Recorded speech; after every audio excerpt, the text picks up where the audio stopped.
Alright, people, so I've been seeing a lot of stuff on the internet about multicultural or race couples or something. I have to say it's a really good thing. I think it needs to be portrayed more in the media. It needs to be more on TV because these people need to see and understand, in our society that, different races not only make beautiful couples, but they make beautiful children, and that there's no such thing as stereotypes. Even though we do have stereotypes, but to see this constantly in the media, it gives younger people who are growing up the sense that, it's okay for me to, choose who I want to love despite their color or their nationality. My father is German and my mother is black. So, I myself am a multiracial guy, but my girlfriend, she is Chinese. And I know many people don't see black guys and Asian girls or Asian guys and black girls a lot because of society and the social perception that, black people are probably loud and obnoxious, or we cause trouble, or we're gang members, or, we'll get a girl pregnant and we'll leave them and not be a man, and blah, blah, blah, that kind of stuff, which is not true. I have realized in my life growing up, especially being multiracial myself, I've experienced comments like, you half-breed. That was a big one, especially when I lived in Georgia. They called the mixed people half-breeds. It didn't matter what race you were. And I feel like when it comes to interracial couples, that people are really, really, really shaky about the situation. They don't like it. I've also, being a black guy, I've had my fair share of situations where, I've really had feelings for a girl, and, she really had feelings for me, but for the simple fact of my skin color, her parents, wouldn't let her be with me, which is a really messed up situation, because it's not like I can go home and decide to change my skin color, or, it's really depressing when people act this way. Oh, I don't want you with him because he's a black guy. What does that have to do with anything? With the skin color? Skin color does not show how much intelligence you have. It doesn't show your true potential just because of your skin color. Really. And like I said, it's a good thing that is being portrayed more. You're seeing it everywhere because people are becoming a lot more confident in being an interracial couple. For instance, me and my girlfriend, when we go out in public, people stare. I remember we went to a Chinese market, and there was like an older, probably Taiwanese couple, and they were pretty old. And we're walking in, and she was holding my arm, and the old guy, he was just had his mouth open, like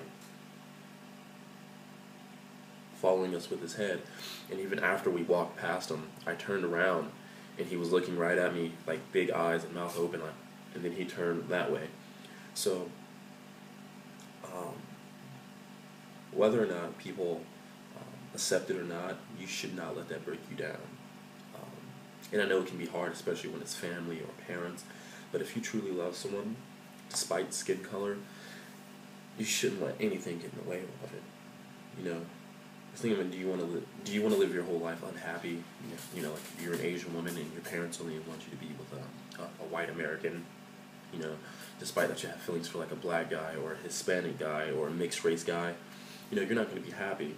And even though they're your parents, and you want to make them happy, you need to let them know that they can't choose who you want to be in love with. Of course, you're always going to be there for your parents. You're going to take care of your family, but you need to draw that line. People are afraid to be assertive. They're afraid to grasp hold of something and keep it.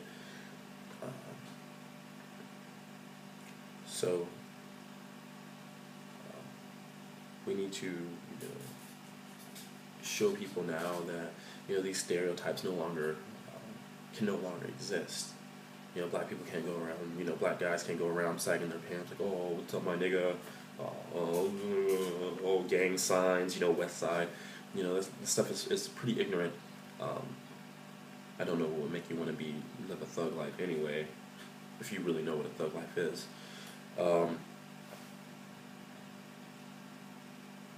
Same thing for, whites, blacks, Asians, Hispanics, Native Americans, Indians, Middle Easterns, Europeans, German, French, Bavarian. It doesn't even matter, what your color is, what your race is, what language you speak.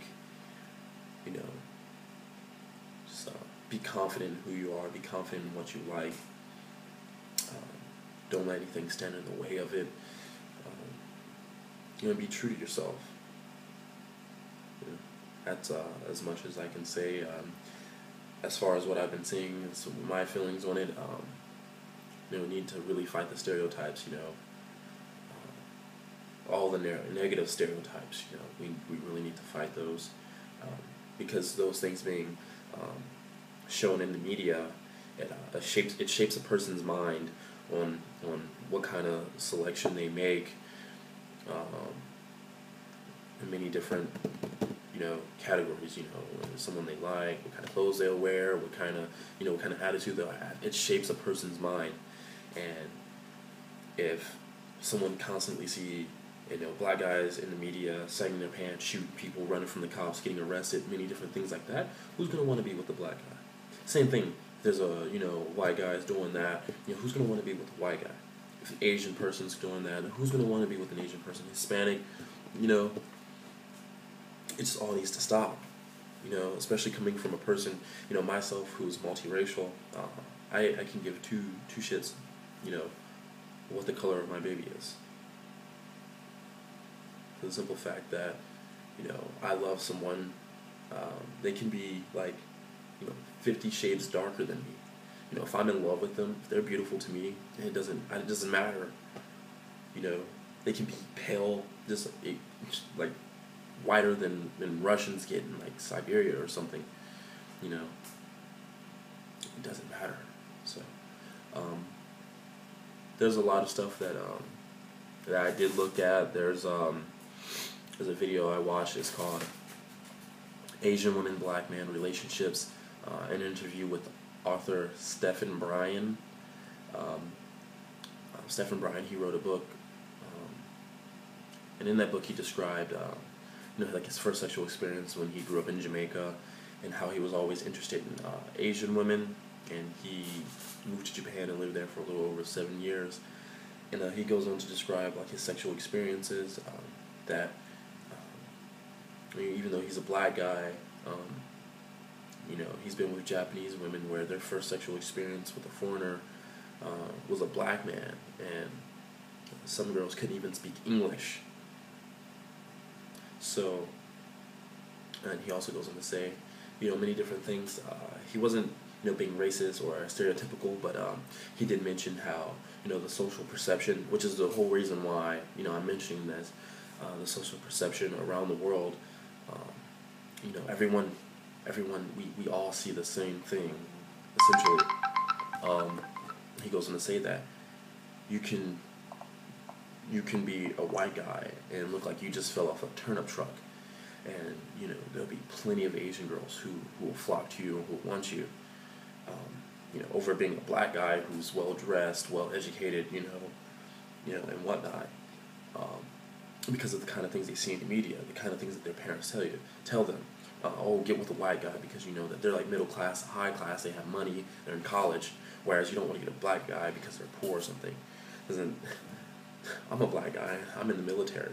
Military's paying for my college, military's paying me money, and my girlfriend's Asian. You think, you know what I mean? So, we really have to fight the stereotypes. Be who you are.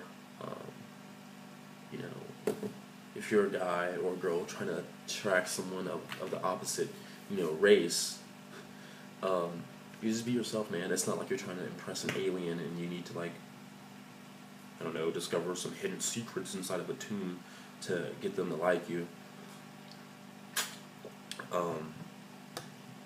But they do see it in the media in Japan, as he goes on to explain in his book.